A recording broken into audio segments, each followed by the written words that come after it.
오늘은 이제 드디어 에베소서의 말씀이 이제 끝나갑니다. 특별히 에베소서 1장부터 함께 쭉 읽다가 이제 6장 마지막 부분을 함께 보는데, 오늘 말씀의 제목은 전쟁입니다. 한 가지 소망하는 건 우리 한가람교회 청년들이 이러한 영적 전쟁에서 전쟁에 능한 용사들이 되기를 소망해요. 그러니까 이 전쟁의 개념, 예수님이 믿는다, 전쟁한다, 이게 그냥 가끔 생각나는 거, 뭐 역사 속에서 배웠던 십자군 이야기일 수 있고, 뭐 여러 가지 기독교 이름으로 전쟁한다, 이게 과연 무슨 개념일까? 영적 전쟁, 불교 사원 앞에 가서, 이슬람 사원 앞에 가서 무너져라, 막 이런 걸까? 그러니까 이렇게 약간은 우리 안에 혼재돼 있어요. 이 영적 전쟁을 약간 오늘 좀 개념 정리도 다시 하고, 그렇다면 나와 영적 전쟁이 무슨 상관이지? 라는 생각을 한번 해보는 시간을 가졌으면 좋겠습니다. 한번 다시 10절 가보세요. 6장 10절 보면은 끝으로 너희가 주 안에서와 그 힘의 능력으로 강건하여지고, 그러니까 바울 사도가 마지막 이게 감옥에서 쓴 편지거든요. 그러니까 얼마나 중요했으면 감옥에서까지 썼겠어요. 근데 바라는 게 뭐가 있었냐면 니네가 세지는 거예요, 결국. 그러니까 니네가 좀 세졌으면 좋겠어. 니네가 강건해져야 돼. 니네가 강해져야 돼. 이걸 지금 바울 사도가 쓰고 있거든요. 그러니까 바울 사도가 감옥에서 그 고생을 하는 와중에서도 편지를 쓰고 있다. 자기가 사랑하는 교회에게 편지를 쓰는데 그 목적이 뭐냐면, 단순히 에베소서는 위로나 평안을 전하는 거나 거기서 그치지 않아요. 얘들아, 니네 세져야 돼. 니네 세계교회 리더야. 실제로 나중에 에베소 교회는 바울 사도를 거쳐서 디모데를 거쳐서 나중에 사도 요한까지 사역합니다. 그래서 요한계시록의 7개 교회 중에 가장 첫 번째 나오는 교회가 에베소 교회예요. 그만큼 이 초대교회에서 굉장하게 리더십을 발휘했던 교회가 에베소 교회고, 지금도 에베소 교회는 여러 교회론을 연구하시는 신학자분들에게 굉장히 좋은 모델로서, 그러니까 이 에베소서만 말고도 에베소 교회와 관련된 여러 가지 전승과 여러 가지 이야기들이 있을 거 아니에요. 우리가 이제 에베소서밖에 모르지만 당시에 성경엔 들지 못했지만 여러 가지 글들과 여러 가지 이야기가 이 에베소 교회 중심으로 있었거든요. 순교자의 이야기들, 에베소 교회 이 집사님들이 어떻게 섬기셨는지에 대한 이야기들, 이런 게 굉장히 많았어요. 그러니까 이 에베소 교회는 단순히 그냥 예수님 믿고 니네 잘 버텨라 이런 정도가 아니라, 얘들아, 니네 진짜 세져야 돼. 이게 바로 에베소 교회입니다.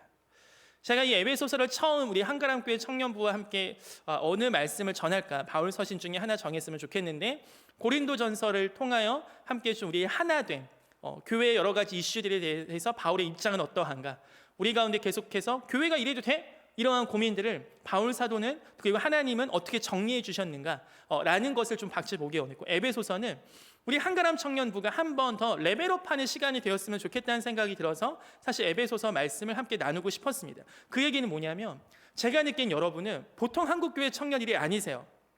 이게 단순히 립서비스가 아니고요, 제가 2년 동안 왔지만 사실은 딱 처음 본 느낌부터 얘네 다르다, 이 느낌이었습니다. 얘네 좀 할 수 있겠는데, 얘네 왠지 선교단체 느낌도 좀 나는데, 얘네 그냥 일반적인 지역교회 애들 같지 않아. 이러한 생각이 사실 여러분의 첫 인상이었어요. 너무 과대평가하시는 거 아닙니까? 라고 생각하실 수 있겠지만, 제가 과대평가했을 수도 있겠지만, 여러분의 어떤 섬김과 대화와 그리고 여러분의 어떤 마음들을 들었을 때 무언가 하나님, 제가 이 한가람교회 청년부에 정말로 조금만 제가 섬기면, 와, 이 청년들은 진짜 하나님 나라 역사에서 하나님께서 정말 귀하게 쓰시고 너무 잘 쓰실 것 같다는 생각이 들었어요. 물론 저의 착각일 수도 있겠지만, 모든 건 주님께서 아시겠지만, 왜 그랬냐면 그러한 소망이 드는 거죠. 저는 사실 만나는 청년들마다 어떤 생각과 어떤 소망을 품냐면, 내가 오늘 만난 이 청년은 이 청년에서 끝나지 않아요. 이 청년은 분명히 제자를 낳기를 소망합니다. 이 청년 뒤에 이 청년이 입술에서 고백되는 그 기도되는 내용들을 통하여 이 청년이 속한 가정이 함께 구원받기를 원하고, 이 청년이 속한 공동체가 함께 구원받기를 원하고, 이 청년이 속한 민족이 구원받기를 원해요. 그래서 나중에 천국에서 다 같이 만나면 진짜 강도사님, 그때 나 우리 강도사 청년 만났었잖아. 그래, 신은호 너는 약간 헤매고 살았지만 나는 있잖아, 막 이렇게 우리 민족들 내가 막 전도 같이 하고, 내가 얘네 막 기도 같이 하고, 그래서 서로 정말 천국에서 만났을 때, 우리가 물론 저희가 뭐 10년, 20년, 30년 제가 한가람교회 부교육지를 있지는 않겠지만, 우리가 천국에서 다시 만났을 때 뭔가 서로 가운데 간증거리와 서로 가운데 만남의 이야기와 서로 가운데 함께 열매를 가득 안고 만나는 그 소망이 들기 시작했어요. 여러분은 별로 아멘이 안 되지만 저는 아멘입니다. 그래서 소망하는 건 뭐냐면 제가 여러분들 바라보는 정체성은 뭐냐면 세계교회 리더입니다. 무슨 세계교회 리더입니까? 신은호 당신도 세계교회 리더가 아니래. 아니죠. 하지만 저는 믿어요. 하나님은 우리를 왕같은 제사장들로 부르셨습니다. 그리고 지금 세계교회 이 필요한 건 누구냐면 사실 여러분 같은 청년들이십니다. 다음 세대와 기성세대가 같이 연결되는 그 고리점이 어디 있냐면 청년들이에요. 청년들은 기성세대를 어느 정도 이해는 할 수 있어요. 물론 다는 아닐지라도. 또한 다음 세대에게 그 메시지를 가장 잘 공감되게 전달해 주는 게 청년들이에요. 지금 한국에는 약 7만 개에 가까운 교회가 있습니다. 전국의 편의점 개수가 한 5만 개 되거든요. 편의점보다 더 많은 게 교회예요. 그런데 문제는 심각한 건 청소년 복음화율이 이제는 3% 미만으로 보고 있대요. 청소년과 그 밑으로 보고 있으면. 그러니까 유초등부에서 중고등부로 올라오는 거기서 완전히 지금 무너지고 있는 상태인 거예요. 그럼 왜 한국의 편의점보다 많은 7만 개의 교회는 기존에 세워진 십자가가 세워진 교회에는 왜 청소년들, 왜 아이들이 가지 않고 있습니까? 여러분 이것이 사실 우리 청년들의 굉장한 고민거리가 아닙니까? 그런데 제가 그 고민을 보고 한가람교회 왔을 때 여러분이 할 줄 아는 것도 없는 것 같은데 다 교육부서에 어떻게든 속하려고 하고 교육부서 소속 교사도 아닌데 뭔가 성경학교나 행사 있으면 막 도와주려고 하고 한 2주 전인가 어떤 우리 이제 21살 된 청년이 길 가다가 교회 친구가 봤나 봐요. 야, 너 초등부 청소 같이 해야지. 걔는 초등부 교사가 아닌데 끌려가더라고요. 근데 웃으면서 가더라고요. 그걸 보면서 와, 다들 십자가를 즐겁게 지는 거구나. 이게 여러분의 내공이에요, 내공. 왜냐, 여러분이 그러한 문화 속에 살았기 때문이에요. 여러분 이거 진짜 쉽지 않아요. 이러한 문화가 구성되는 거 정말 쉽지 않아요. 그래서 소망이요. 여러분 스스로에게 정말 세계교회 리더라는 정체성을 가지고 여러분 이 시대를 정말 청년답게 살아가시길 소망합니다. 우리 한번 인사하고 넘어가면 좋을 것 같습니다. 옆에 계신 분들을 다시 한번 믿음의 눈을 바라보면서 안녕 세계교회 리더. 자, 인사하겠습니다. 우리 손 흔들면서 인사하세요. 안녕 세계교회 리더. 자, 믿음의 눈으로 선포하세요. 안녕 세계교회 리더. 네, 여러분 세계교회 리더이십니다. 자, 에베소 교회에게 이렇게 선포하며 시작하거든요. 너희가 세져야 돼. 너희가 강건해져야 돼. 그런데 보세요. 11절. 우리만 세지는 게 문제가 아니야. 상대방이 확실하게 있다는 거예요. 그게 누구냐? 마귀라는 겁니다. 근데 여기서 보시면 마귀의 관계예요. 관계. 요걸 좀 같이 봐야 되거든요. 마귀의 관계. 이게 뭐냐? 이 마귀는요. 사실 이 사단, 뭐 성경에서는 동의어예요. 마귀냐 사단이냐. 이 마귀의 가장 큰 관계가 있습니다. 가장 관계. 이게 뭐냐? 에덴 동산에서 시작한 선악과거든요. 보세요. 이게 요새 학생들도 그런 문화가 있는지 모르겠는데 여러분 졸업식 때 막 학생 주임이나 학교에서 요새는 뭐 체벌도 없으니까 안 하겠지만 제가 고등학교나 중학교 졸업할 때는 학생 주임 선생님들이나 좀 애들 좀 많이 팼던 몽둥이 들고 다녔던 선생님들은 차를 안 가지고 오셨어요. 졸업식 때는 그 차가 이제 못에 긁히고 타이어 빵꾸 나고 그런 거 당하는 그거였거든요. 그러니까 학생들이 대놓고 선생님께 못 깨기는데 선생님이 가장 좋아하는 차는 다 그냥 망가뜨려 버리는 거야. 에덴 동산에서 사단이 한 짓이 그거거든요. 하나님이 여러 가지를 다 만드셨는데 하나님께 직접 대들지는 못하니까 뭘 했냐? 하나님이 다른 건 다 좋았더라 했는데 심히 좋았더라고 하신 사람을 건드려요. 사단은 정말 관계가 있거든요. 이 사단이 가장 관계가 뭐냐면 사람을 건드는 거예요. 에덴 동산에다가 그 사단이 해 없어져, 달 없어져, 별 없어져, 나무들 다 죽어 이렇게 똥 싸지 않았어요. 딱 하나만 건드려요. 그게 뭐냐면 사람입니다. 이게 사단의 관계예요. 왜냐하면 아는 거죠. 하나님이 가장 좋아하시는 거, 하나님의 마음을 가장 아프게 하는 거, 하나님을 가장 공격할 수 있는 게 이거라는 거. 영적 전쟁의 시작이 바로 여기서부터 시작합니다. 사단이 건드려요. 하나님을 건드는데 어떻게 건드냐? 하나님이 가장 좋아하시는 걸 건드는 거예요. 하나님이 보시고 심히 좋았더라, 너무 아름다워 했던 그걸 건드는 겁니다. 여러분 혹시 요새 건드림을 당하고 있는 것 같습니까? 그런 어려움이 있으세요? 시험이 있고 뭔가 에덴 동산의 선악과와 같이 무언가 사단이 계속 나를 넘어뜨리는 것 같고 하나님과 점점 멀어지는 것 같습니까? 사실은 여러분이 하나님이 너무 사랑하신다는 그 존재인, 하나님이 여러분을 너무 좋아하셔서 사단이 이걸 알고 여러분 하나하나를 건드린다는 이야기입니다. 마귀가 바로 이 교회를 깨는 게 바로 마귀의 목적이에요. 왜냐하면 교회가 유일하게 음부의 권세가 견디지 못하는 권세가 교회밖에 없거든요. 그러니까 교회를 깨고 사람을 깨고 이게 바로 마귀의 관계입니다. 근데 얘가 보통이 아니에요. 요한계시록 12장 잠깐 가볼게요. 요한계시록 가보세요. 맨 뒤에 있습니다. 요한계시록 12장 10절. 신약성경 411페이지예요. 요한계시록 12장 10절. 한번 들어보세요. 제가 읽을게요. 내가 또 들으니 하늘의 큰 음성이 있으리되 이제 우리 하나님의 구원과 능력과 나라와 또 그의 그리스도의 권세가 나타났으니 우리 형제들을 참소하던 자 곧 우리 하나님 앞에서 밤낮 참소하던 자가 쫓겨났고, 이 얘기가 써 있거든요. 마지막에. 그러니까 참소하던 자가 쫓겨났대요. 이게 마지막 종말 때 이야기예요. 종말 때 이야기. 그런데 이 종말까지 뭐가 있냐면 사단이 계속 뭘 하냐? 하나님 앞에 가서 참소한대요. 24시간. 누구를? 시느노를. 그리고 여러분들을. 여기서 쓰이는 거 불신자들이 아닙니다. 우리 형제들이라는 표현은 함께 믿는 무리예요. 여러분은 지금 참소당하고 계십니다. 여러분은 지금 사단의 입에서 하나님께 고발당하고 계세요. 하나님 제 아세요? 하나님 제 아세요? 제가 무슨 교회 다녀요. 제 일주일에 한 번밖에 교회 안 가고요. 제 완전 망나니, 제 완전 양아치. 제 아세요? 제 아세요? 제 뭐 부모님은 교회 열심히, 쟤는 아무 상관없어요. 제 교회 나가는 거 진짜 싫어해요. 한 쟤 아세요? 쟤는 진짜 구원받기 합당하지 않아. 여러분이 한 모든 잘못한 짓, 저의 모든 잘못한 짓, 신은호가 얼마나 교만하고, 신은호가 얼마나 음란하고, 신은호가 얼마나 게으르고 지 밖에 모르고 이기적인지 사단이 너무 참소하는데 그게 다 맞아. 그게 팩트야. 그게 가짜 뉴스가 아니야. 그게 진짜 나야. 나의 진짜 죄를 가지고 사단이 참소한대요. 그냥 여러분 사실 신앙생활은요, 이게 엄청난 전쟁이에요. 이 마귀는요, 아담도 넘어뜨렸고 하와도 넘어뜨렸고 아브라함도 넘어뜨렸고 다윗도 넘어뜨린 진짜 고단수예요. 얘가 그냥 싸우는 게 아니에요. 간계. 정말로 그 간교한 계략을 가지고, 그걸 가지고 여러분 하나하나를 하나님 앞에 참소한다고 성경은 기록하고 있습니다. 그 싸움은 마지막에 끝난대요. 그 얘기는 뭐냐면 지금 여러분 계속 참소받는 중이라고요. 그러니까 그냥 단순히 이게 우리 기독교가 종교고, 여러 가지 종교 중에 내가 하나 믿고 힘들 때 그냥 하나님을 좀 찾고 이런 정도의 종교라고 하나님은 보지 않으세요. 생명이 걸려 있습니다. 마귀가 지금 계속 싸움을 거는 거예요. 전쟁 안 하시겠습니까? 영적 전쟁이란 단어는 여러분과 저 멀리 있다고 생각하시겠습니까? 에베소서는 그렇게 바라보고 있지 않습니다.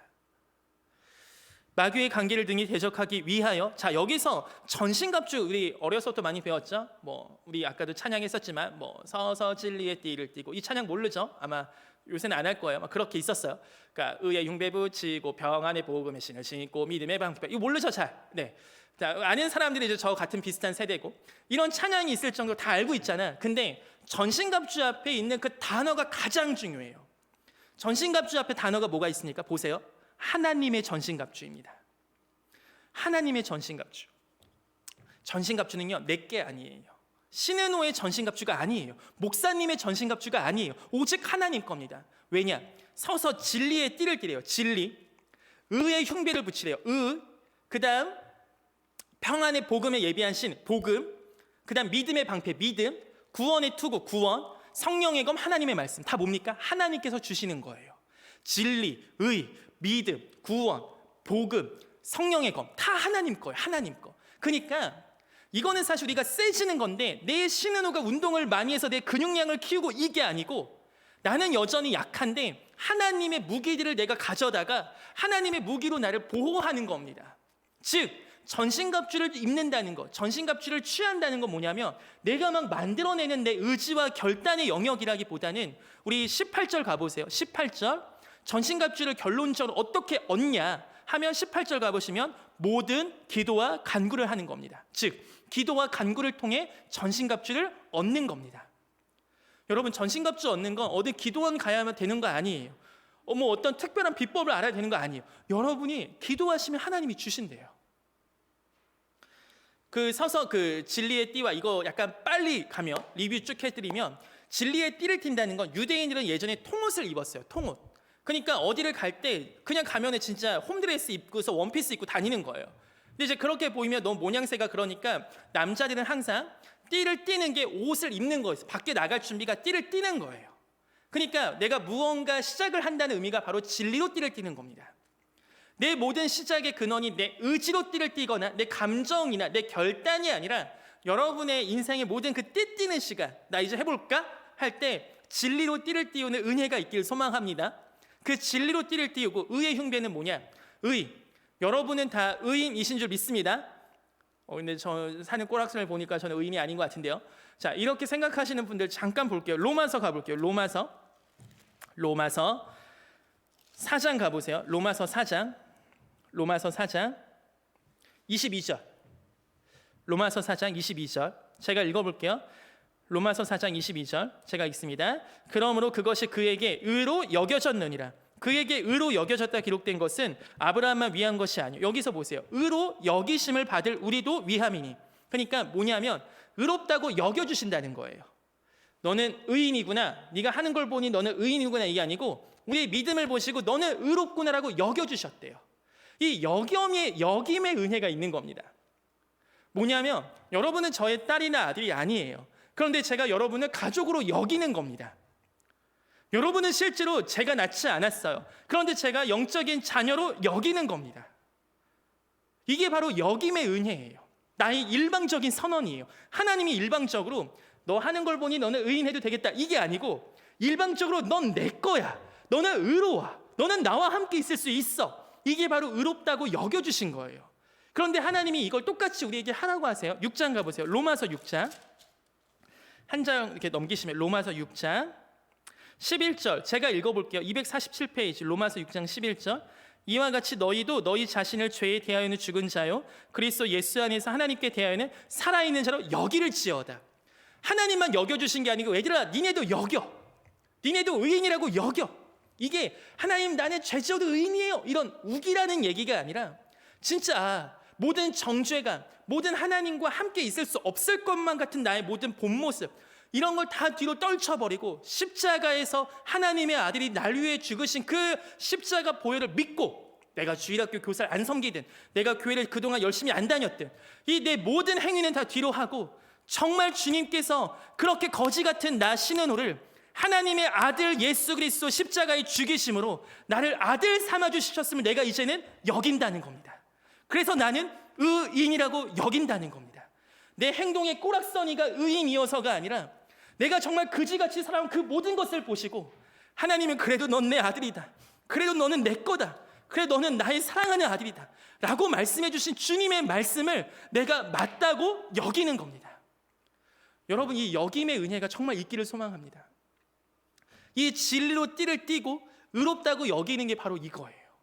내 가장 중요한 심장과 이 장기를 보호하는 흉배, 이 가슴에 붙이는 이것이 뭐냐면 나는 하나님의 것입니다.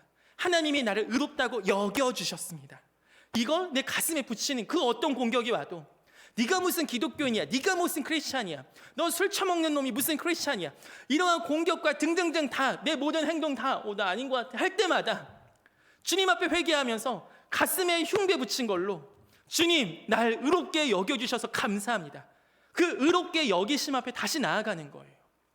여러분 정말 하나님 앞에서 1000번 넘어져도 1001번째 일어나서 나가시는 은혜가 있길 소망해요. 그걸 하나님께서 여러분을 붙잡고 계세요. 의의 흉배를 붙이고 그 다음 평안히 복음이 준비한 것으로 신을 신는다. 자, 이 복음의 신이라는 얘기는 내가 가는 곳과 내가 가는 길을 얘기하거든요. 여러분이 가시는 그 길과 방향성에 늘 복음이 있으시길 소망합니다. 그러니까 복음은 뭐냐면 내가 밖에 나가서 뭐 어디를 가든 시간에 그냥 내가 신은 게 복음인 거예요. 복음은 입술로 전하든 내 삶으로 전하든 섬김으로 전하든 뭘로 전하든 내가 살아가면서 계속해서 전해지는 게 복음이구나. 여러분 이거 정말 중요해요. 복음은 단순히 전도한다는 건 열심히 사역하는 전도사, 목사님, 강도사 이런 사람들만 하는 게 아니라 사실은 여러분이 더 복음에 예비한 신을 신고 다니셔야 돼요. 저는 교회 강도사입니다. 교회 목사님들은 교회 안에 계세요. 불신자를 세상 가운데 만날 수 있는 기회가 많지 않습니다. 계속해서 신자분들, 예수님 믿으시는 분을 더 잘 믿으시게 더 이렇게 세워드리고 이런 사역이 요새는 더 많죠. 한국 교회는 특별히 선교지가 아닌 이상. 근데 여러분은 아니잖아요. 여러분이 가는 곳마다 발자국이 남는 거예요. 복음의 발자국. 열매를 너무 두려워하지 마세요. 내가 전도했는데 제가 떠나면 어떡해? 내가 전도하고 기도했는데 제 안 믿으면 어떡해? 이런 거는 여러분의 걱정거리가 아닙니다. 그건 하나님 책임이에요.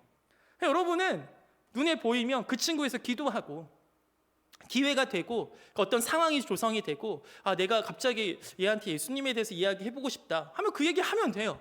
믿고 안 믿고는 주님의 영역이에요. 예수님이 내가 예수다 했는데 믿지 않고 십자가에 못 박혀있는 게 사람이에요. 다 그렇게 된 겁니다 원래. 그러니까 그 결과는 여러분에게 하나님 묻지 않으세요. 넌 전도를 왜 그따위로 해서 아무도 안 믿냐 이렇게 안 물으신다고요. 이거는 하나님 영역이에요.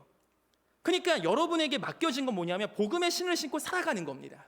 어떤 길을 가든 어떤 직업을 갖든 여러분 그걸 정말 기도하시길 바라요. 모든 일에 기도와 간구를 할 때 하나님 내 직업이 복음의 신이 되기를 소망합니다. 내 전공이 복음의 신이 되기를 소망합니다. 이것이 그냥 다른 사람이 신으면 그냥 신발이지만 제가 신으면 이것이 복음의 신이 되어서 세상과 제가 접점, 하나님 나라와 세상이 접점이 제가 신은 신발로 인하여 복음의 신으로 인하여 그곳에 평안이 전해지기를 소망합니다. 여러분 이것에 정말 기도하시는 우리 여러분들 되시길 소망합니다. 그 다음 믿음의 방패. 모든 공격이 날라옵니다. 이쪽 저쪽 나오는데 그것을 막을 수 있는 모든 건 여러분의 행위가 아니고 믿음이에요. 여러분의 어떠한 행동과 공로가 등등등이 아니고 믿음입니다. 자 넘어갈게요. 그 다음 17절 구원의 투구와 성령의 검. 구원의 투구, 내 머리를 보호하는 투구. 이 개념은 구원. 하나님의 구원하심은 선물입니다. 즉 하나님이 우리를 보호해 주세요. 이 구원하심으로 말미암아 머리가 딱 맞으면 치명타잖아요. 이걸 막는 게 구원의 투구예요. 하나님의 구원하심. 너는 내 것이다. 너는 나의 것이다. 이게 뭐냐? 구원은 쉽게 생각하면 아까 의롭다고 칭함받은 건 내가 의인이라고 칭함받은 거잖아요. 구원은 물에서 건져놨다는 뜻입니다. 죽었다가 살아난 뜻이에요. 즉 생명을 보존하시겠다는 겁니다. 하나님이. 자 여기까지는 다 디펜스예요. 방어.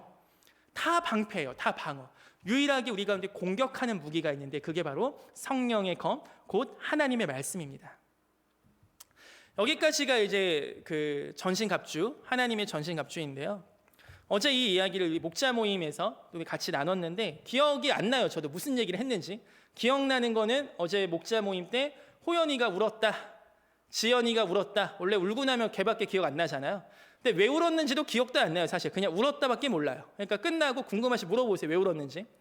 호연이도 울고 지연이도 울었는데 그냥 그 목자 모임이 끝나고 가는데 하나님도 우셨네 라는 생각이 들더라고요. 하나님이 우신 적이 있거든요. 내가 운다. 이 장면이 있어요. 우리 요한계시록이 아니고 예레미야를 잠깐 가보겠습니다. 예레미야 13장 17절 가보겠습니다. 예레미야 13장 17절. 예레미야 13장 17절. 구약성경 1072페이지에 있습니다. 구약성경 1072페이지.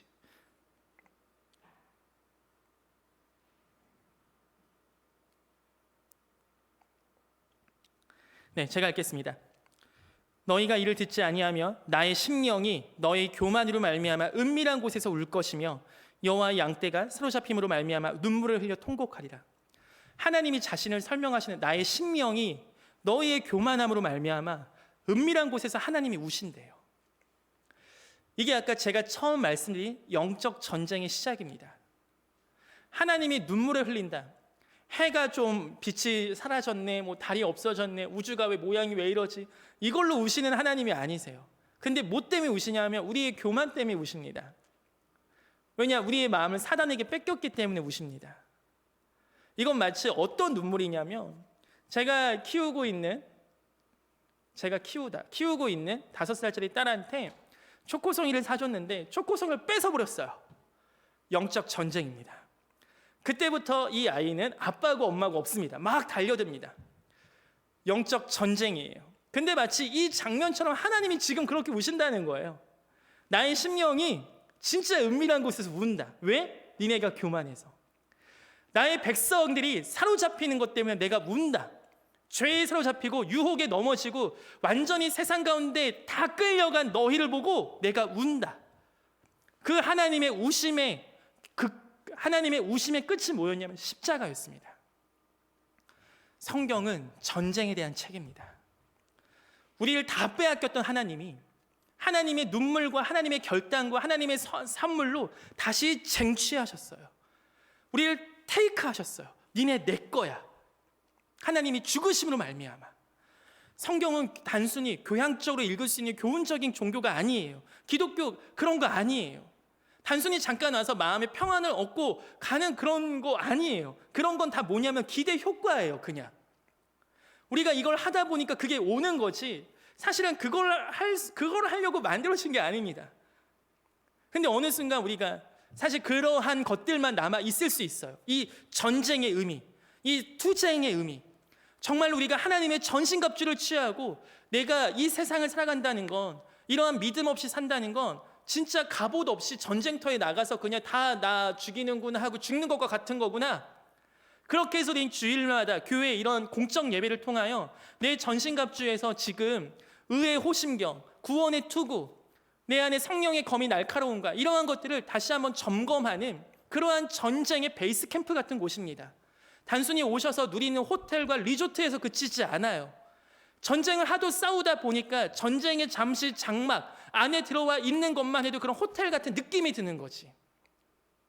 여러분의 삶이 진짜 전쟁터이기를 소망해요. 그걸 의식하고 전쟁에 능한 용사들로 살아가시기를 소망합니다. 그래서 오늘 설교가 진짜 어려운 설교입니다. 여러분 힘내세요. 여러분 사랑합니다. 여기서 그치지 않아요. 나 니네 용사야, 싸워야 돼. 근데 이거 하는 사람들이 있어야 됩니다. 여러분 세계교회 리더세요. 여러분 한 분 한 분이 진짜 믿음 안에서 성장하신다면 세계교회 리더가 되십니다. 자, 마지막 말씀을 맺겠습니다. 하나님의 전신갑주를 입는다는 거, 다시 더 쉽게 얘기하면 결국은 기본기가 회복이 돼야 돼요.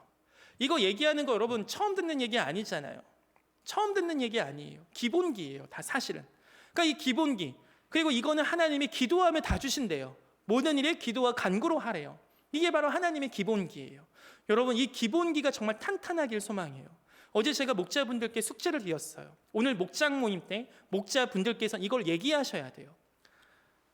이 모든 일에 기도와 간구를 한다는 건 뭐냐면, 내 모든 24시간이 기도하는 거지, 그래 걸어가면서 기도해도 되고 다 맞아요. 맞는 말인데, 그게 되려면 나는 예수님보다 더 뛰어나, 이 얘기를 하고 해야 돼요. 그 얘기 할 거면. 무슨 얘기냐, 그 예수님도 한적한 곳에 따로 나가서 하나님께 기도하는 시간을 꼭 가지셨어요.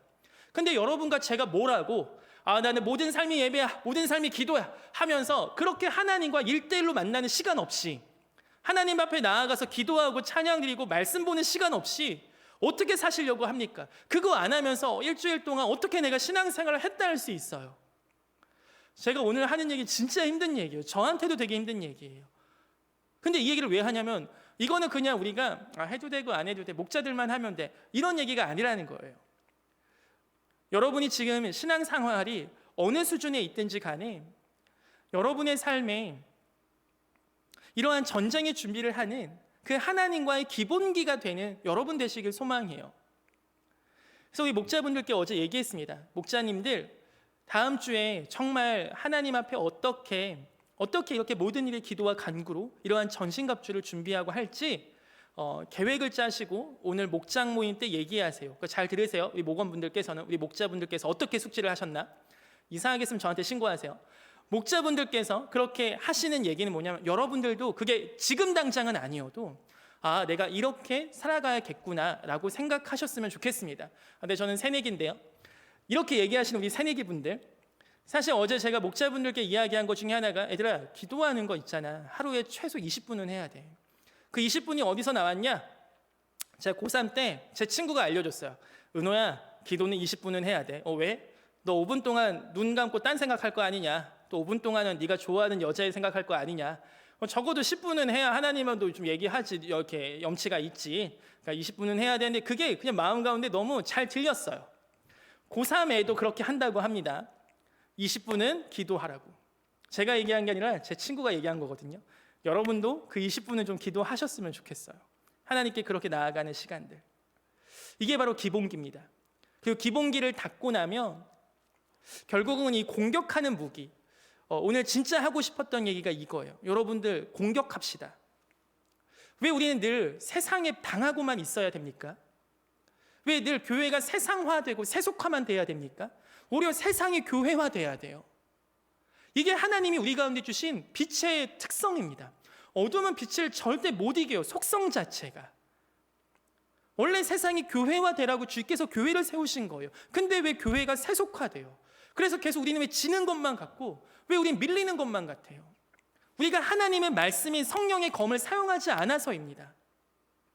우리가 세상에 가는 곳마다 이 말씀을 어떻게 이 상황에 적용하고 이 말씀을 어떻게 이 사람에게 적용할까? 그걸 말씀 잘 알아야 돼요. 진짜 말씀 알아야 돼요.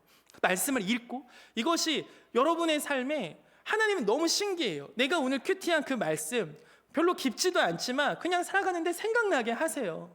전 그런 경험이 없는데요. 큐티를 안 하니까 없죠. 한 번 해봤는데 없는데 한 번만 하니까 없죠. 여러분의 삶에 사실 이렇게 하나님 말씀 내가 오늘 읽었어. 한 절이라도 읽고 살아가는데 갑자기 그게 생각날 때가 있다니까. 이 맛이 들려야 돼. 맛이. 제가 과외할 때 수학 가르칠 때 그 얘기하거든요. 야, 수학 풀면서 결국 희열을 네가 느껴야 돼. 정신없이 이거에 몰두해서 풀었는데 맞나 틀리나 정답 좀 확인해. 오, 맞아. 내가 선생님께 들은 거 가끔 그 공식 잠깐 생각해보면 오, 맞아. 이 맛을 느껴야 돼. 신앙도 사실 이 맛을 느껴야 돼요. 어려운 상황, 막막해. 근데 왠지 하나님이 나한테 알려주신, 내가 아까 말씀 그냥 읽었던 그게 갑자기 기억나. 그걸 기도하고 그걸 써먹어보고 그걸 주님 앞에 기도할 때 마음 가운데 주시는 평안함, 승리감. 여러분, 이러한 신앙의 맛이 정말 여러분 청년의 때 느껴보고 경험하는 귀한 은혜의 시간이 되기를 소망합니다.